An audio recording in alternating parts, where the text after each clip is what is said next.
My name is James, a 28-year-old software engineer who built a life, despite my father always favoring my sister Amanda.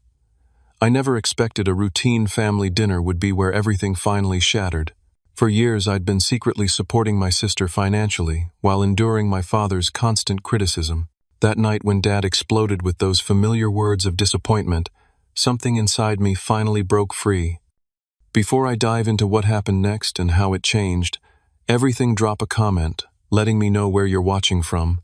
Hit that like button and subscribe to catch more stories about standing up for yourself when it matters most.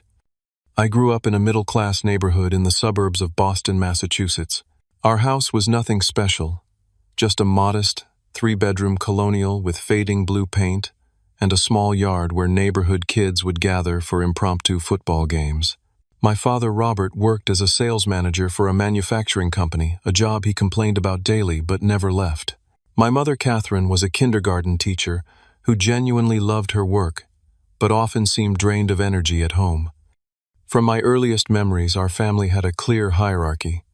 Dad made the decisions, Mom tried to keep the peace, Amanda was the star, and I was, well, just there. Amanda came along 3 years after me, and from the moment she arrived, the dynamic was set. She had these big blue eyes and blonde curls that made everyone fawn over her. I was the quiet kid with brown hair who preferred books to baseball. The signs of favoritism were subtle at first. When I brought home straight, as Dad would nod and say, "That's what you're supposed to do." When Amanda brought home B's and C's, there would be celebratory ice cream because she tried so hard. When I won the school spelling bee in 4th grade, Mom put the certificate on the fridge. Dad never mentioned it. When Amanda participated in her first dance recital that same year, Dad talked about her natural talent for weeks, even though she tripped twice during her routine. The root of this imbalance became clear as I got older. Dad had been a star quarterback in college, with dreams of going pro until a knee injury ended those plans. He'd always wanted a son who would follow in his athletic footsteps, someone he could coach and live vicariously through. Instead, he got me a kid who was more interested in taking apart our old computer than throwing a football. Mom would try to balance things in her quiet way. She'd slip into my room after Dad criticized my lack of interest in sports and tell me she was proud of my amazing brain. She'd help me with science projects and encourage my interest in computers, but she never stood up to Dad directly. Their relationship had its own power imbalance, with Mom always yielding to Dad's stronger personality. The pattern of unequal treatment manifested in specific incidents that remain burned into my memory. When my 10th birthday fell on the same weekend as Amanda's dance recital, my party was canceled so the family could attend her performance. "We'll celebrate next weekend," Mom promised, but Dad added, "James understands that Amanda needs our support." I did understand. I understood that my sister's activities would always take priority. In 8th grade, I won first place in the regional science fair with a computer program I'd written that simulated ecosystem changes. The blue ribbon sat on our kitchen counter for 2 days without comment from Dad. That same month, Amanda received a participation trophy for her soccer team, which finished last in their league. Dad hung the trophy on our mantel and bought her a new pair of cleats to encourage her athletic development. The most telling example came during our senior years of high school. I was accepted to MIT with a partial scholarship, an achievement that represented countless hours of hard work and determination. When I showed Dad the acceptance letter, he glanced at it and said, "That's going to be expensive." When Amanda got accepted to the state university with no scholarship, Dad took the family out for a fancy dinner and gave a toast to our family's first college student as if I hadn't already been accepted months earlier. As these experiences accumulated, I developed a complicated mixture of resentment and determination. Each dismissal of my achievements and each exaggerated celebration of Amanda's mediocrity fueled my drive to succeed, despite my father's lack of support. I stopped seeking his approval and instead focused on proving something to myself. I coped by diving deeper into my interests. Our high school had a computer lab with outdated equipment, but the technology teacher, Mr. Reeves, recognized my abilities and gave me access to the lab during lunch and after school. He became the mentor I couldn't find at home, encouraging my coding projects and connecting me with summer internship opportunities. I found other supportive adults too. My math teacher, Mrs. Fernandez, who lent me advanced textbooks, and our neighbor, Mr. Wilson, who worked as a software developer and answered my endless questions about the industry. By the time I graduated high school, I had created a small network of mentors and supporters outside my family. These relationships helped me develop confidence in my abilities despite the constant undermining at home. I learned to find validation from within, rather than seeking it from my father, though the emotional scar tissue from years of unequal treatment remained. Amanda, meanwhile, grew accustomed to praise without achievement. She expected recognition for minimal effort and developed a sense of entitlement that would eventually become problematic as she entered adulthood. In many ways, Dad's favoritism hurt both of us, just in different ways. I was denied the parental support I deserved, while Amanda was denied the opportunity to develop resilience and self-sufficiency.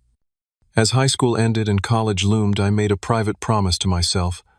I would build a life so successful that even my father couldn't dismiss it. Not for his approval anymore, but for my own vindication. Little did I know that this determination would lead to financial success and eventually place me in a position of power I never anticipated. My college years at MIT marked the beginning of my true independence. I visited home only during major holidays, and even those brief trips were tense affairs filled with awkward silences and thinly veiled criticisms from Dad. Our phone calls became increasingly infrequent, usually initiated by Mom, with Dad occasionally taking the phone to ask perfunctory questions about my studies before handing it back. This distance was painful but necessary. Away from the shadow of my father's disappointment, I flourished. The campus was filled with people like me, curious minds who valued intelligence and innovation. For the first time, my abilities were not just acknowledged but celebrated. I formed friendships with classmates who understood my passion for technology, and several professors took me under their wing, recognizing potential that had gone largely unnoticed at home. During my sophomore year, I secured an internship at Apex Technologies, a prestigious firm known for its cutting-edge software development. The application process was brutally competitive, with hundreds of students vying for just 5 positions. When I received the acceptance email, I called home excited to share the news. Mom answered and expressed genuine pride, but when Dad got on the line, he simply asked, "Does it pay well?" When I explained that the experience and connections were more valuable than the modest stipend, he grunted and changed the subject to Amanda's new boyfriend. I worked 80-hour weeks that summer, absorbing everything I could about professional software development. My supervisor, Marcus, became another important mentor, teaching me not just technical skills but also how to navigate corporate culture and communicate my ideas effectively. At the end of the internship, he offered me a standing invitation to return after graduation, an exceptional vote of confidence that I treasured. I graduated with honors, earning my degree in computer science with a specialization in artificial intelligence. The commencement ceremony was on a perfect May day, the campus alive with excitement and possibility. Mom attended, dabbing tears throughout the ceremony. Dad came too, though. He spent much of the event checking his phone and asking when we could leave for the airport. When I crossed the stage, I heard Mom's enthusiastic applause but couldn't pick out Dad's contribution among the crowd. Rather than accepting the position at Apex, I took a risk and joined a small startup called NeuralSync. The salary was lower than other offers, but the company was developing an innovative machine learning platform that aligned perfectly with my interests. The first year was grueling: long hours, tight deadlines, and the constant uncertainty that comes with startup culture. I shared a cramped apartment with 2 roommates to keep expenses low and poured everything into my work. My breakthrough came during my second year at NeuralSync. We were struggling with an algorithm that kept producing inconsistent results, threatening a major contract. After weeks of frustration, I had an insight while riding the subway home one night. I spent the entire weekend coding, fueled by coffee and determination, and emerged with a solution that not only fixed the immediate problem, but significantly improved the entire platform's performance. This innovation caught the attention of our industry. I was invited to present at conferences, interviewed for technical publications, and approached by recruiters from major tech companies. At 25, I was promoted to senior engineer, with a substantial salary increase and equity in the company. Neuralsync's value tripled over the next 2 years, making my stock options worth more than I had ever imagined possible. Financial success came faster than I expected. I made prudent investments, lived below my means, and watched my savings grow. At 27, I purchased my first home, a modern 2-bedroom condo, in a desirable neighborhood with floor-to-ceiling windows and a view of the city skyline. It represented everything I had worked for: independence, security, and validation of my chosen path. Meanwhile, Amanda's life was following a very different trajectory. She had started college at the state university, with Dad covering her tuition, but dropped out after 3 semesters, claiming the academic environment wasn't nurturing her creativity. She moved back home and worked a series of retail jobs, never staying at any position longer than a few months. Dad always defended her choices, saying she was finding her path and too special to be stuck in a mundane job. A year later, Amanda enrolled in a private art school, convinced she had discovered her calling as a photographer. Dad paid the expensive tuition without question, despite his earlier concerns about the cost of my partially scholarshiped MIT education. After 2 semesters, she dropped out again, this time because the instructors were too critical and didn't understand her vision. Her personal life followed a similar pattern of instability. She cycled through relationships quickly, each new boyfriend initially described as the one before inevitably becoming toxic or unsupportive within months. Several of these relationships ended with Amanda needing financial help to cover shared expenses her ex-partners had left behind. As Amanda approached her mid-20s, her financial dependence on our parents intensified. She moved into her own apartment, but Dad paid her rent. She had a car, but Mom covered the insurance. She had a credit card for emergencies, which somehow included new clothes and restaurant meals. I learned about most of this through occasional calls with Mom, who began expressing quiet concern about their retirement savings. During one such call, Mom hesitantly mentioned that Amanda needed money for rent, but they were temporarily short because of Dad's medical bills from a minor surgery. Without hesitation, I offered to help, sending enough to cover Amanda's rent for 2 months. I made Mom promise not to tell Amanda or Dad that the money came from me. It wasn't about recognition. I just couldn't bear the thought of my parents draining their savings while I had more than enough. This began a pattern that would continue for the next 3 years. Mom would occasionally mention financial struggles, and I would send money through her, always anonymously. Part of me felt proud that I could help my family, but another part recognized the unhealthy dynamic this created. I was enabling Amanda's continued dependence and protecting Dad from facing the consequences of his favoritism. Yet each time Mom called with that particular tone of stress in her voice, I couldn't bring myself to refuse. Despite my financial success and professional recognition, I still carried a complicated desire for my father's approval. Logical or not, that need remained buried in my psyche, occasionally surfacing during late-night reflections or after difficult phone calls home. I had built a life that disproved his low expectations of me, yet his validation remained the one achievement that eluded me. As my career continued to advance, Amanda's financial situation deteriorated further. What began as occasional assistance with rent evolved into a regular monthly commitment that expanded to include utilities, car payments, and even credit card bills. Mom became the reluctant intermediary, passing my money to Amanda, while maintaining the fiction that it came from their retirement savings.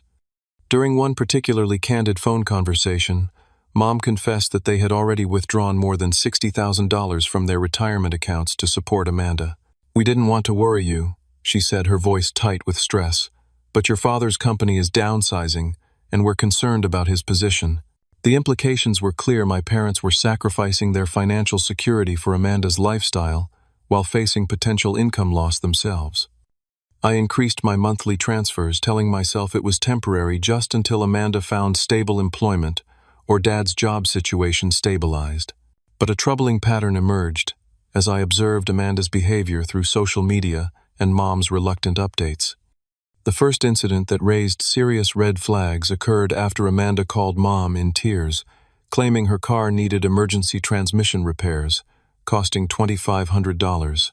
I sent the money, immediately worried about her safety with an unreliable vehicle. 3 days later, she posted photos from a weekend trip to Miami with friends, tagging herself at expensive restaurants and beachfront clubs. When Mom gently questioned the timing of the vacation, Amanda claimed it had been prepaid months ago, and she needed the stress relief after dealing with car problems. A month later, Amanda reported substantial medical bills from an emergency room visit for what turned out to be a panic attack.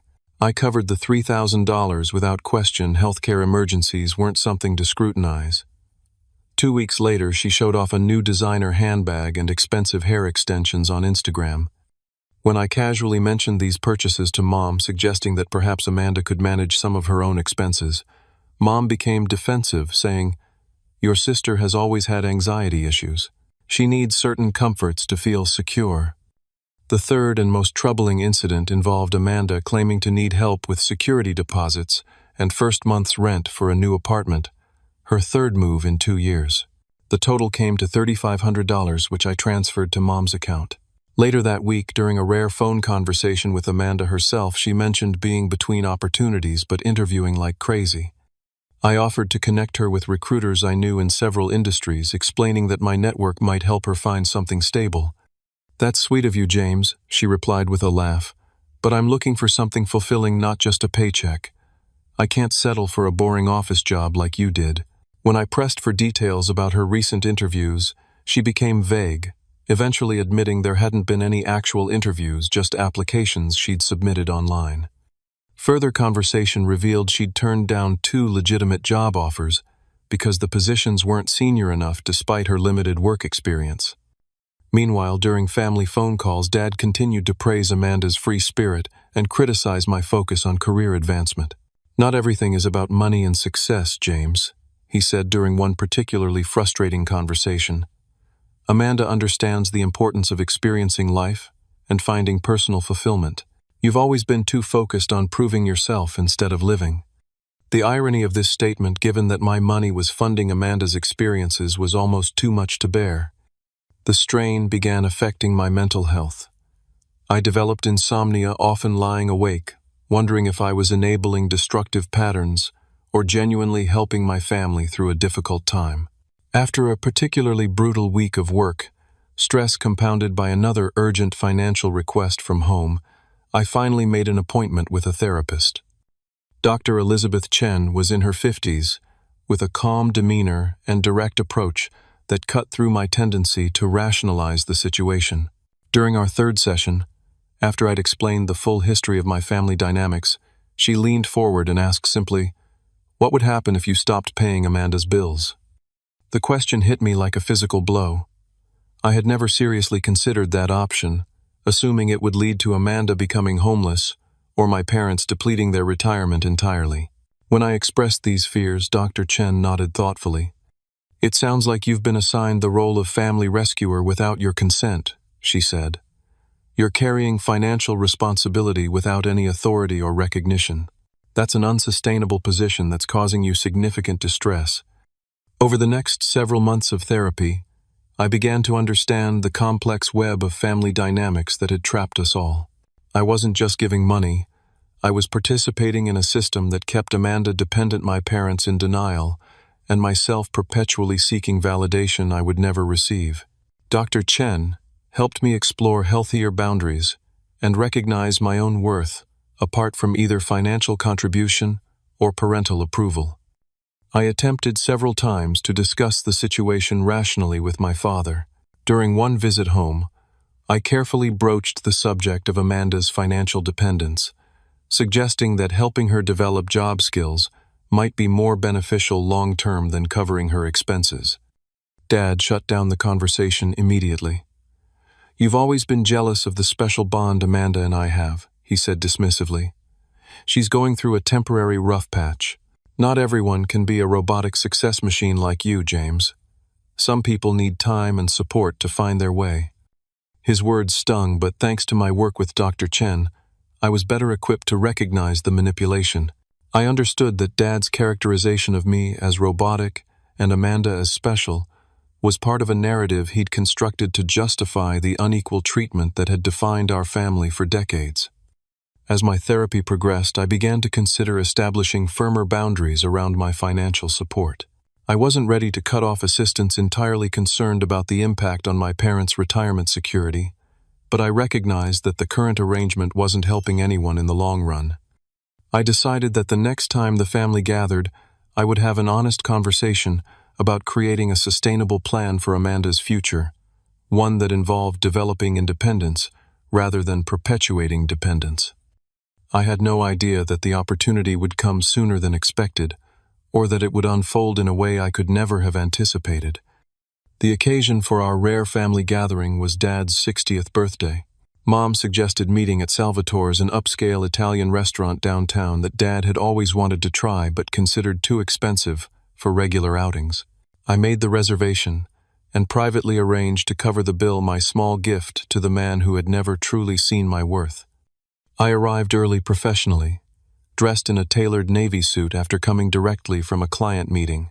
The restaurant exuded old-world elegance, with its dark wood paneling, crisp white tablecloths, and soft lighting from ornate chandeliers. The maitre d' led me to a corner table partially secluded by a decorative screen, offering a perfect balance of privacy and ambiance. Mom and Dad arrived next. Dad looked older than his 60 years, his once robust frame, slightly stooped hair, completely gray. Mom had maintained her gentle warmth, though new worry lines creased her forehead as she hugged me. Amanda arrived 20 minutes late, offering no apology, as she air-kissed each of us and immediately ordered an expensive cocktail before even sitting down. The evening began pleasantly enough. We ordered appetizers to share calamari bruschetta and an antipasto platter.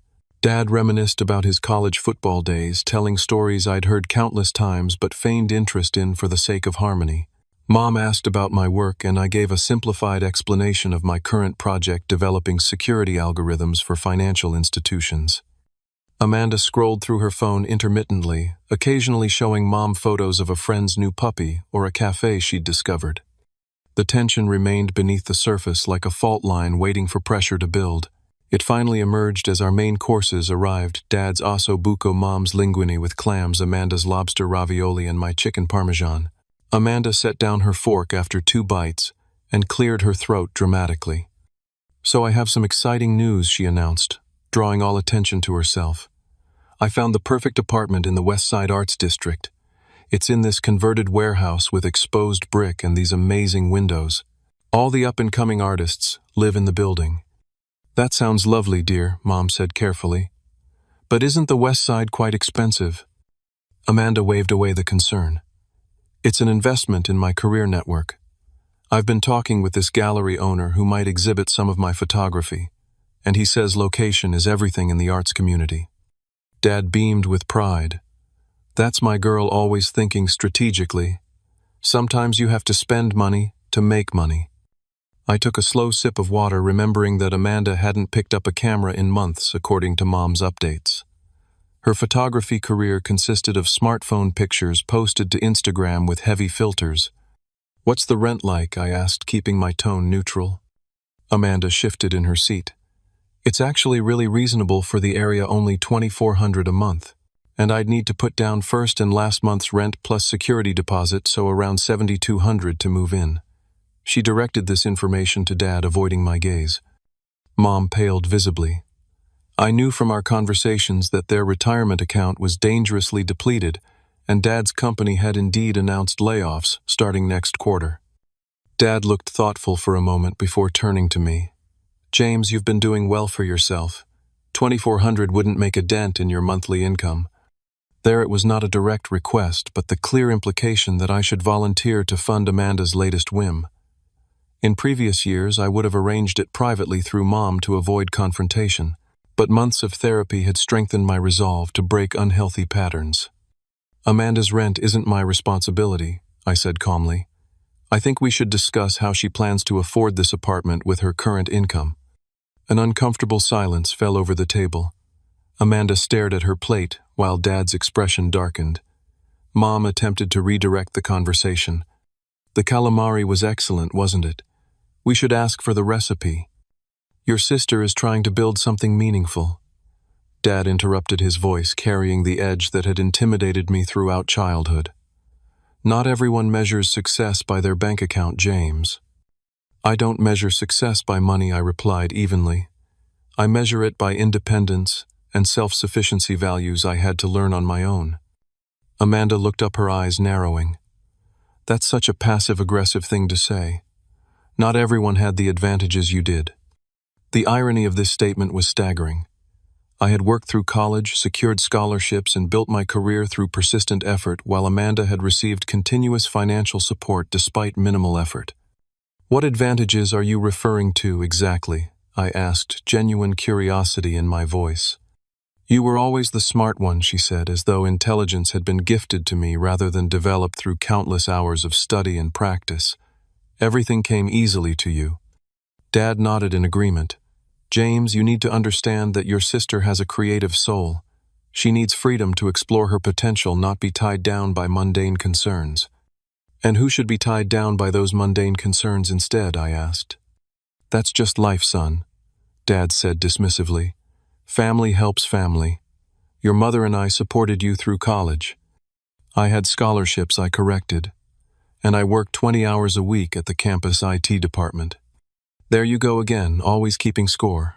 Dad's voice rose slightly. Always the calculator, never the heart. Several diners at nearby tables glanced our way. Mom placed a hand on Dad's arm, silently urging him to lower his voice. I'm not keeping score, I said. I'm stating facts. And the fact is that Amanda has received significantly more financial support than I ever did, with significantly less expectation of eventual independence. Amanda's face flushed with anger. You think you're so perfect, don't you? Sitting there in your expensive suit judging my life choices. I don't judge your choices, I replied. I question why they should be funded by others. Dad's patience finally snapped. He slammed his palm on the table, causing silverware to rattle and water to slosh from glasses. The restaurant fell momentarily silent as dozens of eyes turned toward our table. You've always been like this, he said, voice raised, despite the public setting. Cold, calculating, selfish. Your sister has heart, creativity, passion, things you know nothing about. She's better than you in every way that matters. The words hung in the air, their familiarity almost comforting in their predictability. I had heard variations of this speech throughout my life, yet this time was different. I felt no pain, no desperate need to prove him wrong. Instead, I experienced a strange clarity, as though viewing our family dynamic from a great height. I leaned back in my chair, a small smile forming on my lips. The calm that washed over me wasn't forced. It was the genuine peace of someone finally ready to speak their truth. Good, I said quietly, my voice carrying in the hushed restaurant. Then I'm done paying her rent. The silence that followed was absolute. Amanda froze with her wine glass halfway to her lips. Mom's eyes widened in shock. Dad's expression shifted from anger to confusion. What are you talking about? He finally asked. I've been paying Amanda's rent for the past 3 years, I explained, my voice steady. Along with her utilities, car payment, insurance, and various emergency expenses. All channeled through Mom to maintain the illusion that you two were covering everything. Dad turned to Mom, who nodded, almost imperceptibly, tears forming in her eyes. He's been helping us, Mom whispered. We were draining our retirement so fast, James offered. Why wasn't I told about this? Dad demanded. Because you wouldn't have accepted it, I answered for Mom. Your pride wouldn't allow you to acknowledge that the son you've always dismissed has been keeping your favorite afloat. Amanda found her voice panic, replacing her earlier confidence. This isn't funny, James. If you've been helping, I'm grateful, but cutting me off without warning is cruel. No, I said, looking directly at her. What's cruel is watching you squander your potential while Dad reinforces the idea that you're too special for ordinary responsibility. What's cruel is seeing Mom stressed about retirement while transferring my money to your account every month. What's cruel is maintaining this dysfunction for years because addressing it honestly might hurt feelings. Dad seemed to physically deflate before my eyes, the realization of his daughter's true financial situation and his son's quiet support finally sinking in. How much, he asked hoarsely. How much have you been sending? On average, about $4,500 a month for the past 3 years, I said. Occasionally more for special circumstances or emergencies. Dad did the mental calculation, his expression shifting as he grasped the total sum, well over $150,000. Amanda began to cry, mascara tracking down her cheeks. You can't just stop. What am I supposed to do? The same thing most adults do, I replied gently. finding no satisfaction in her distress, despite the vindication I felt. Find sustainable work, live within your means, and build your own security. I signaled for the check, signed the credit card slip, and stood to leave. I think we all need time to process this. I'm going to head home now. Mom, Dad, happy birthday. The dinner's been paid for. As I walked out of the restaurant, I felt simultaneously lighter and heavier, freed from a burden I'd carried silently for years, yet weighted by the knowledge that our family would never be the same. The drive home from the restaurant was surreal. Boston's nighttime skyline glittered against the dark sky as I navigated familiar streets that somehow looked different. My hands gripped the steering wheel too tightly, knuckles white despite the profound calm I'd projected at dinner. Once inside my condo, I sank onto my couch in the dark, still wearing my suit, and finally allowed the emotions to surface. I wasn't sure what I expected to feel, perhaps triumph or righteous satisfaction. Instead, a complex mixture of relief, grief, guilt, and uncertainty washed over me in waves. I had finally spoken my truth after years of silent resentment, but the cost remained unknown. Had I irreparably damaged my already fragile family relationships? Should I have found a gentler way to establish boundaries? My phone began vibrating incessantly, within minutes of arriving home. Amanda sent a barrage of text messages that evolved from angry accusations to tearful pleas. "How could you humiliate me like that? You're so cruel. You've always been jealous of me and Dad's relationship. Please don't do this. I'll lose my apartment. I promise I'll start looking for a better job tomorrow. At least give me a few months to figure things out." I silenced notifications from her number, knowing I needed emotional distance to maintain my resolve. Dad called 3 times in succession, leaving increasingly agitated voicemails demanding that I fix this mess and stop punishing your sister for my words. His final message ended with a grudging, "We should talk about this like adults. Call me back." Mom's approach was different. A single text that read, "I understand why you did this. I'm sorry I put you in this position for so long. We'll figure it out. I love you." Her message brought tears to my eyes, the simple acknowledgement of my perspective more meaningful than she could know. The next morning I called in to work, requesting a personal day for the first time in years. My boss, concerned by this unprecedented occurrence, asked if everything was all right. "Family matters," I explained vaguely. "Nothing I can't handle, but I need today to sort things out." The understanding in her voice reminded me that healthy relationships, even professional ones, included space for human struggles. By mid-morning, Amanda had escalated her communication strategy, alternating between threats and bargaining. "I'll tell everyone in the family how you abandoned me. What if I look for a cheaper apartment instead? Maybe I could pay you back eventually. Just 3 more months of support, then I'll be completely independent."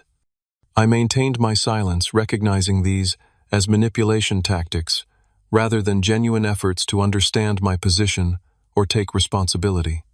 Dad's approach evolved more slowly. His initial anger gave way to blame. This is what happens when you put money above family, before shifting to reluctant acknowledgement of the situation's complexity. "I didn't realize how much financial pressure your mother was under." Still, he avoided addressing the core issues of favoritism and Amanda's dependence, focusing instead on practical solutions that would allow the previous dynamic to continue in modified form. 3 days after the restaurant confrontation, Mom called. Her voice sounded tired, but somehow stronger than it had in years. "I need to apologize properly," she began, "not just for asking you to help financially, but for not standing up for you all these years. I thought I was protecting everyone by keeping the peace, but I was actually helping maintain an unhealthy situation." "You were caught in the middle," I said, throat tight with emotion. "I understand that wasn't easy." "It wasn't, but that doesn't excuse it." She paused, then continued with new determination. "Your father and I had a long talk last night, probably our first truly honest conversation in decades. He's struggling to accept his role in creating this situation, but he's trying, James. And Amanda, well, she's angry and frightened, but this reckoning was inevitable." "How are you handling the practical aspects?" I asked, concerned about their retirement security despite my resolve to end the financial enabling. "We've told Amanda she can move back home temporarily if she loses her apartment, but she'll need to contribute to expenses and actively pursue employment," Mom explained. "I've also made an appointment with a financial advisor to assess our retirement situation realistically. We may need to downsize earlier than planned, but we'll manage." The conversation with Mom reassured me that, while painful, my actions at the restaurant had initiated necessary changes. Still, the emotional toll was significant.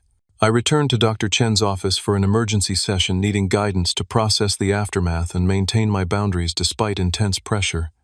"What you're experiencing is the discomfort of disrupting a long-established family system," she explained after I recounted the dinner and its aftermath. "Everyone had defined roles: you as the provider, Amanda, as the dependent, your father, as the protector of Amanda, and your mother as the mediator. You've changed the script, and that creates anxiety for everyone, including you." "Part of me wants to give in," I admitted. "Write one more check to ease the transition." Dr. Chen nodded understanding. "That's natural. But ask yourself whether another check would truly help Amanda develop independence, or just delay the inevitable while reinforcing old patterns." That session strengthened my resolve to maintain boundaries while still offering appropriate support. I drafted an email to Amanda outlining what I was and wasn't willing to provide: no more direct financial assistance, but I would pay for career counseling, resume services, and professional development courses if she was interested. I emphasized that my boundary wasn't about punishment, but about believing in her capacity to support herself. Amanda's reply came a day later, shorter than her previous messages, and noticeably lacking in emotional manipulation. "I'm still angry, but I'll think about the career counseling. I have a job interview at a gallery next week. Don't tell Dad."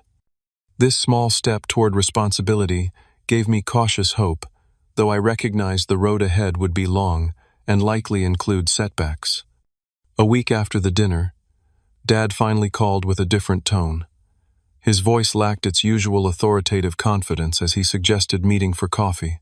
We arranged to meet at a neutral location, a quiet cafe halfway between our homes. The man who greeted me looked older and more uncertain than the father who had dominated my childhood. He ordered black coffee and sat across from me, hands fidgeting with a napkin. "Your mother helped me understand some things," he began awkwardly, "about how you've been supporting Amanda all this time." I nodded but remained silent, allowing him space to continue. "I still don't agree with how you handled it at the restaurant," he said, a flash of the old defensiveness returning. "But I should have been more aware of the financial realities, and I should have pushed Amanda toward independence sooner." It wasn't a full acknowledgement of the deeper issues between us, but it was more self-reflection than I'd ever heard from him. We spoke for over an hour, not resolving decades of complicated feelings, but at least beginning an honest dialogue. As we prepared to leave, Dad hesitated, then asked, "Would you be willing to join us for dinner again sometime? At the house, not a restaurant. Your mother misses having you around." "I'd like that," I said, surprising myself with the sincerity of my response. In the following weeks, I maintained my boundaries while processing a spectrum of emotions through continued therapy sessions. The guilt diminished as I recognized that my actions, while difficult, were ultimately more respectful of Amanda's capabilities than continuing to enable her dependence. The grief remained, mourning the family dynamic I had wished for rather than the one I had, but it became less acute with time and honest communication. I arranged a meeting with a financial advisor for my parents, offering to attend as support, but making it clear I wouldn't be contributing financially to their retirement beyond what I could give as occasional gifts within normal family boundaries. The advisor helped them develop a realistic plan that would require lifestyle adjustments, but could ensure their long-term security. Amanda's journey proved more tumultuous. She did attend the gallery interview, but wasn't offered the position. Her initial response was to blame the interviewer's obvious bias against women in the arts. But after several more rejections, she reluctantly accepted a retail position at a home decor store. When she couldn't afford her apartment's rent without my assistance, She moved back to our parents' home, an arrangement that created tension but also forced necessary conversations about expectations and contributions. Through these difficult weeks, I discovered that establishing boundaries, while painful, created space for authentic relationships to potentially develop. We were all learning to interact as adults, rather than remaining trapped in childhood roles that no longer served any of us. The process was messy and incomplete, but for the first time it felt honest. 2 months after the restaurant confrontation, I invited my family to my condo for dinner. The invitation represented more than a meal. It was an opportunity to meet on my territory in the home I had built through my own efforts. It also served as neutral ground away from the childhood home where old roles and patterns seemed etched into the very walls. I spent the day preparing not just cleaning and cooking, but also mentally reviewing strategies from therapy for maintaining healthy boundaries while remaining open to genuine connection. I prepared my favorite recipes: grilled salmon with dill sauce, roasted vegetables, and fresh bread from a local bakery, wanting to share something authentic rather than trying to impress. They arrived together, each carrying something despite my assurance that they didn't need to bring anything. Mom held a bouquet of mixed flowers. Dad awkwardly clutched a bottle of wine he'd clearly put thought into selecting, and Amanda brought a small, potted succulent with a handwritten note that read simply, "Thanks for having me." The initial minutes were tense, filled with overly polite small talk and careful movements, as though we were all navigating a space filled with invisible tripwires. We sat in my living room with glasses of wine, the city skyline visible through floor-to-ceiling windows, physical distance between us on the sectional sofa. After 20 minutes of strained conversation about traffic and weather, I decided to address the elephant in the room directly. I had prepared a statement with Dr. Chen's guidance, something truthful without being accusatory. I wanted to have you all here tonight because despite everything that's happened, you're my family. I began, my voice steadier than I felt. The dinner 2 months ago brought a lot of long-standing issues to the surface, which was painful but necessary. I'm not interested in assigning blame or rehashing arguments. What I want is to establish a new way of relating to each other based on mutual respect and honest communication. I outlined what that meant from my perspective: no more financial enabling recognition of each person's autonomy and choices, and acknowledgement of our shared history without being defined by it. I explained that while I was open to rebuilding our relationships, I would maintain firm boundaries around my time, money, and emotional energy. Dad shifted uncomfortably throughout my speech, clearly unaccustomed to such direct communication about family dynamics. When I finished, the silence stretched until he finally cleared his throat. "I've never been good at this kind of talk," he admitted, staring at his hands. "But I've been thinking a lot about things since that night." He looked up, meeting my eyes with visible effort. "I had certain expectations for you that weren't fair. When you didn't meet them, when you weren't interested in sports or following my path, I took it personally instead of seeing who you actually were." It wasn't a complete acknowledgement of the years of favoritism, but it was more insight than I'd ever heard from him. I nodded, accepting his partial understanding as a beginning rather than demanding perfection. Mom spoke next, her voice quiet but firm. "I enabled a lot of unhealthy patterns in our family by trying to keep everyone happy instead of addressing problems directly. I'm working on finding my voice now, even when it creates temporary discomfort." Amanda remained silent, longest examining her wine glass as though it contained answers. When she finally spoke, her words surprised me. "I'm angry about a lot of things right now," she said bluntly. "Angry that my safety net disappeared. Angry that I wasn't better prepared for adult responsibilities. Angry at myself for expecting others to solve my problems." She set down her glass with deliberate care. "But I'm also starting to understand that the way things were wasn't actually helping me become the person I want to be." We moved to the dining table, the conversation flowing more naturally as we served food and shifted to less emotionally charged topics. Dad asked genuinely interested questions about my current work project. Mom shared her excitement about a watercolor class she'd started taking. Amanda mentioned her job at the home decor store, acknowledging it wasn't her dream position, but that she was learning useful skills about customer service and inventory management. As we finished dinner, I brought up the practical aspect of moving forward. I want to be clear about how I can support each of you in healthy ways, I said. Dad, Mom, I'm happy to help review your retirement planning or connect you with financial resources, but I won't be making regular contributions beyond normal family gifts for birthdays and holidays. They nodded, Dad, with lingering reluctance but acceptance nonetheless. I turned to Amanda. For you, I'm still willing to fund constructive steps toward independence, career counseling skills, training, professional development. Not cash for expenses, but investments in your future ability to support yourself. Instead of the defensive reaction I half expected, Amanda considered the offer seriously. The store manager mentioned they offer assistant buyer training for employees who show potential. It requires some additional classes in retail merchandising that aren't covered by employee benefits. Would something like that qualify? Absolutely, I agreed, pleased by her practical thinking. Send me the information, and we can discuss the details. The evening ended without perfect resolution. Real family healing doesn't happen in a single conversation, but with tentative steps toward a healthier dynamic. As they prepared to leave, Dad lingered behind Mom and Amanda, awkwardly extending his hand to me. You've built a good life here, son, he said, gesturing to the condo. I should have said that earlier. The acknowledgement was simple but significant, the first genuine recognition of my achievements without qualification or comparison. I shook his hand, then made an impulsive decision, and pulled him into a brief hug. Thanks for coming tonight, I said as I released him. It means a lot. In the weeks that followed, our family continued the difficult work of establishing new patterns of interaction. Dad struggled the most with the changed dynamic, occasionally slipping into old habits of dismissing my choices or overly praising Amanda's minor accomplishments. However, he caught himself more often than not, sometimes mid-sentence, visibly working to adjust long-established thought patterns. Mom found a stronger voice, no longer automatically deferring to Dad's opinions or smoothing over conflicts at her own expense.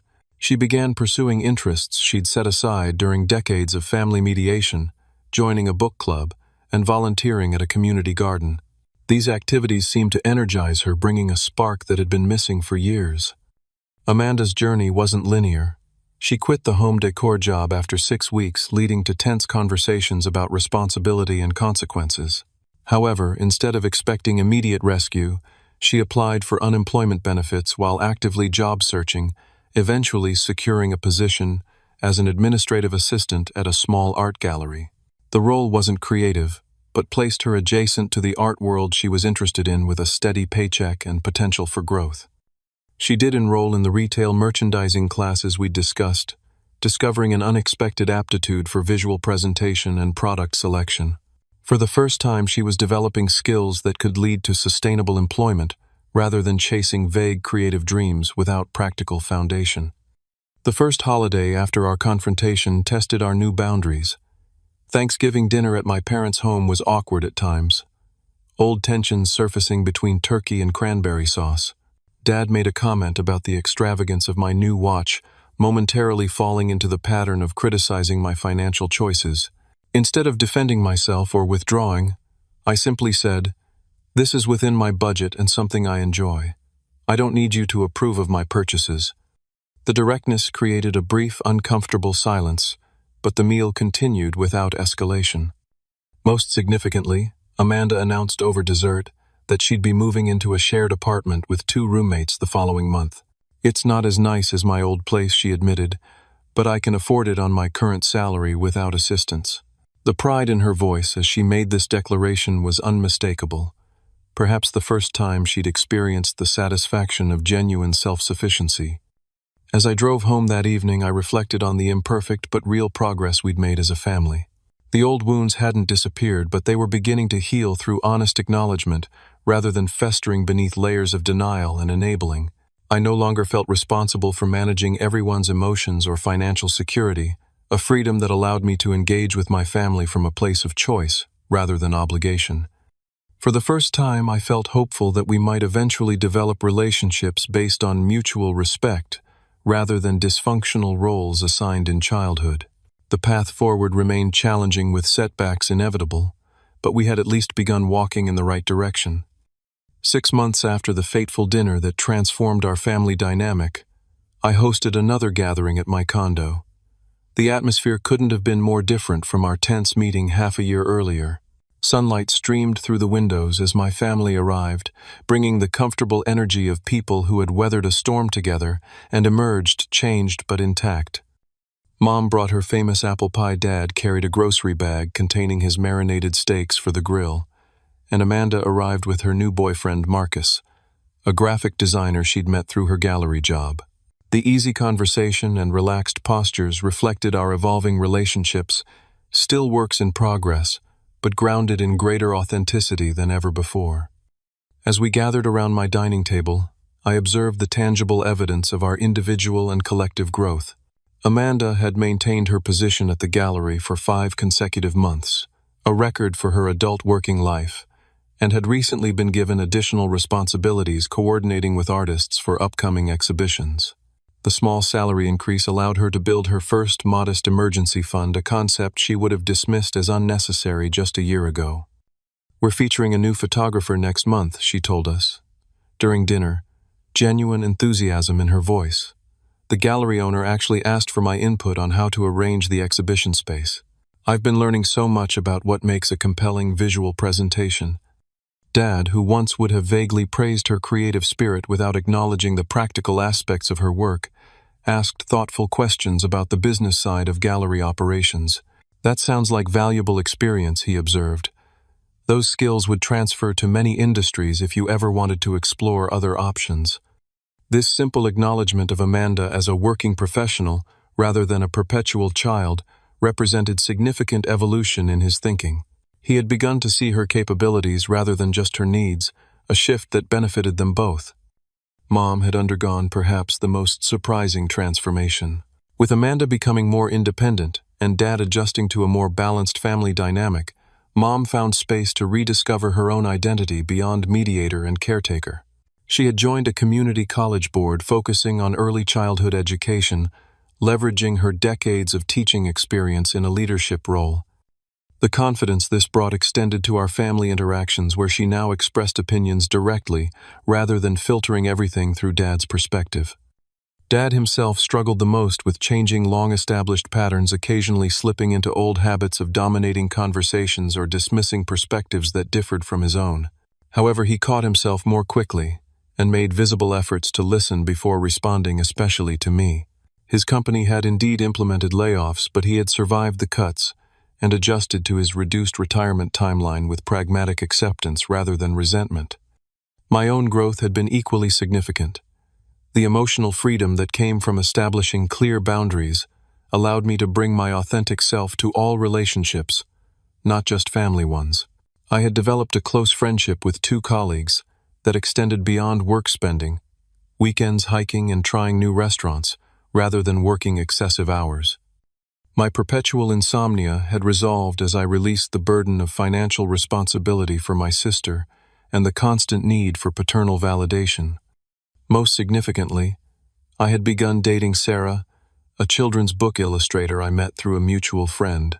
Our relationship progressed with the healthy pace and open communication that Dr. Chen had helped me recognize as essential components of sustainable connection. For the first time, I entered a romantic relationship without carrying the invisible baggage of family dysfunction, able to be present and vulnerable in ways that previously seemed impossible. As we finished our meal and moved to the living room for coffee, Dad asked for everyone's attention. He shifted uncomfortably, clearly preparing for something difficult. "I want to say something," he began, voice uncharacteristically uncertain. "I've been doing a lot of thinking over these past months, especially after talking with a counselor myself." This revelation surprised me. Dad had always dismissed therapy as unnecessary navel-gazing. "James," he continued, looking directly at me, "I owe you an apology. Not just for what happened at the restaurant last year, but for a pattern that started long before that.